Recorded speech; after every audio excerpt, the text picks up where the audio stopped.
Negócios na pauta de volta. Hoje nós estamos conversando sobre a economia local, que dá destaque ao comércio nos bairros considerados independentes, autossuficientes em São Luís.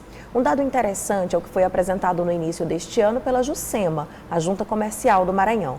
Pelo levantamento, os pequenos negócios representam mais de 90% do universo empresarial aqui no estado, Arthur. E ainda segundo a Juscema, esses pequenos negócios respondem por 88% das vagas formais de emprego. Ou seja, dos mais de 42 mil postos gerados no Maranhão em 2021, cerca de 37.500 foram assegurados pela micro e pequenas empresas. Então vamos voltar aqui a conversar com o nosso convidado, o Felipe Mussalem e o Roberto Regis de Mesquita.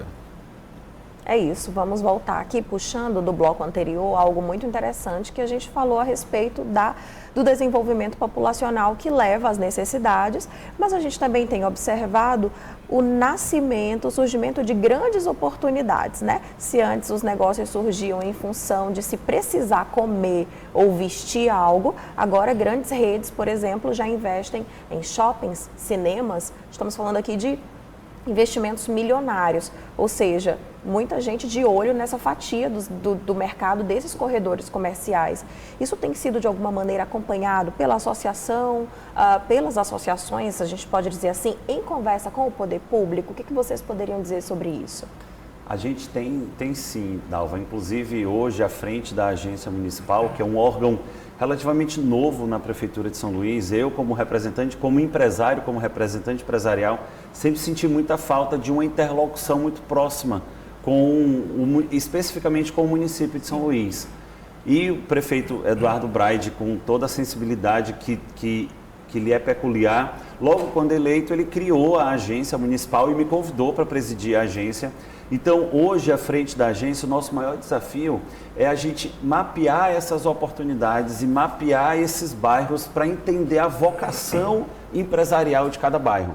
A gente sabe que a área Itaquibacanga, o Roberto falou há pouco que alguns bairros são até maiores que municípios do Maranhão. A área Itaquibacanga tem 250 mil habitantes.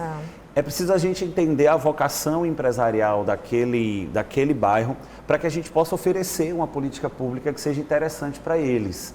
Nesse bairro especificamente, nós temos uma sala do empreendedor, que é uma casa da Prefeitura de São Luís que atende os empreendedores, que dá orientação em parceria com o Sebrae. Então a gente tem consultores disponíveis, a gente tem atendimento contábil, a gente tem uma série de serviços voltados para aqueles empreendedores e através dessa sala a gente está entendendo um pouco mais da dinâmica empresarial daquele bairro para que a gente possa oferecer uma política pública que valorize, enfim, e que a população daquele entorno ali possa se preparar para crescer, para enfrentar os grandes, não enfrentar, mas para competir de maneira bem saudável com as grandes redes mais variadas de móveis, de eletro, de farmácias. Então a gente precisa preparar esses empresários para essa competição dentro desses locais, que quanto mais eles se tornam autossuficientes, mais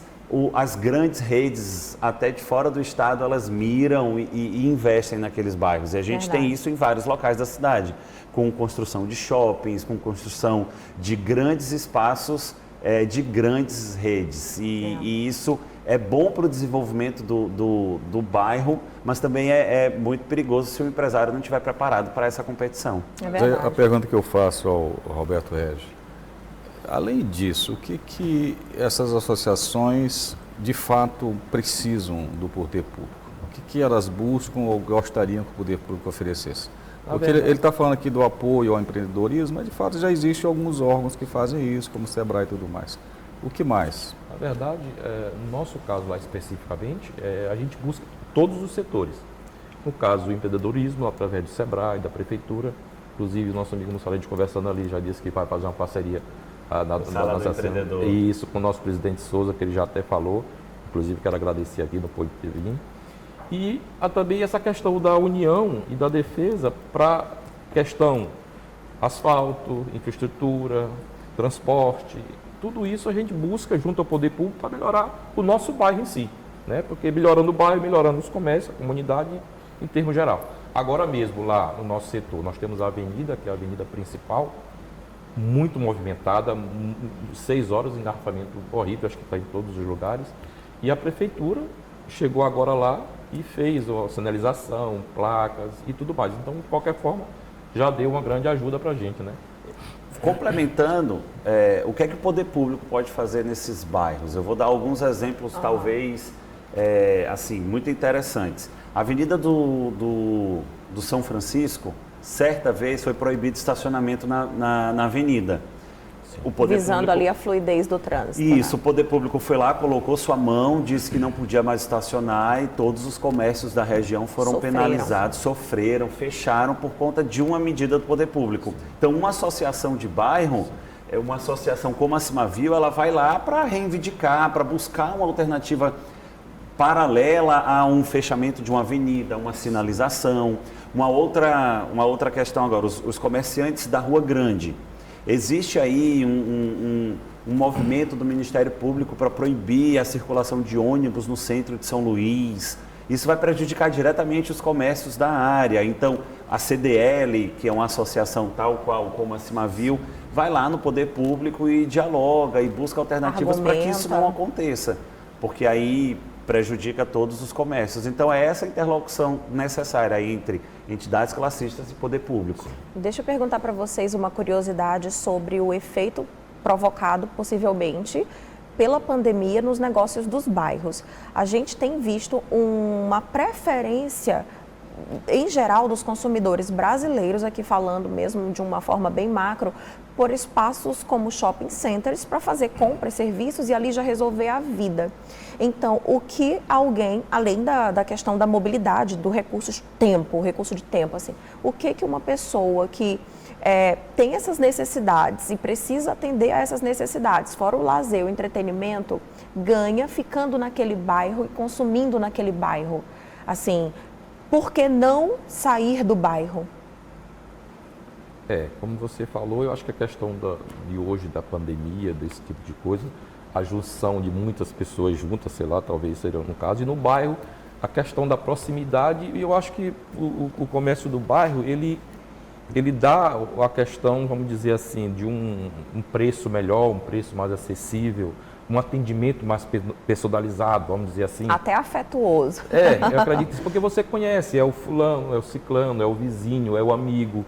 Então, eu acho que tem mais essa questão também. Mas acho que tem uma questão de comodidade, quando as pessoas procuram centros comerciais fechados, shopping centers, além da questão da segurança. Como é que vocês têm lidado com a questão da segurança pública? A segurança. Não só para os lojistas, mas também para os frequentadores. Quem é transeunte nas ruas, no comércio, como é que tem sido? No nosso caso, lá especificamente, nós temos a USC, que é a questão do policiamento de bairro, né? Comunitário. E nós, através da associação, nós temos uma parceria com eles, né? Então, a gente, toda vez que entra um comandante, ele nos procura, a gente faz uma reunião, a gente expõe as nossas necessidades e ele, da maneira dele, da maneira que dá, ele nos atende, colocando policiamento ostensivo na rua, a pé, de bicicleta, de moto. Então, tudo isso causa uma segurança melhor para a gente lá no caso. Sozinho é mais difícil da gente ser recebido pelo comandante. Então, esse é o valor de uma associação. Sim. É porque ela vai lá e fala com o poder público para poder agir naquele bairro que o lojista sozinho não vai conseguir fazer. E a loja e o comércio de rua, ele tem preços muito mais atrativos que comércios de centros, por diversas outras despesas que um centro tem, né? Então, preço. E a população precisa entender que comprando no comércio local, ela vai estar incentivando o bairro que ela vive, porque aquele empreendedor vendendo mais, ele vai poder contratar uma pessoa que pode ser o seu parente, pode ser o seu vizinho. Que é o que hoje acontece, na maioria, 90% das empresas do bairro, os funcionários são do bairro. Justamente, até para a questão de locomoção, de ser mais rápido. Às vezes tem uma greve de ônibus, se você contratar de outro bairro, já fica mais, né? Então, essa que é a roda que a gente espera dos negócios, é você contratar perto para poder, você comprar perto para que esse negócio contrate também perto e o dinheiro circule naquela comunidade. Olha, muito interessante. A gente vai fazer mais uma pausa aqui agora e voltamos em instantes com mais negócios na pauta.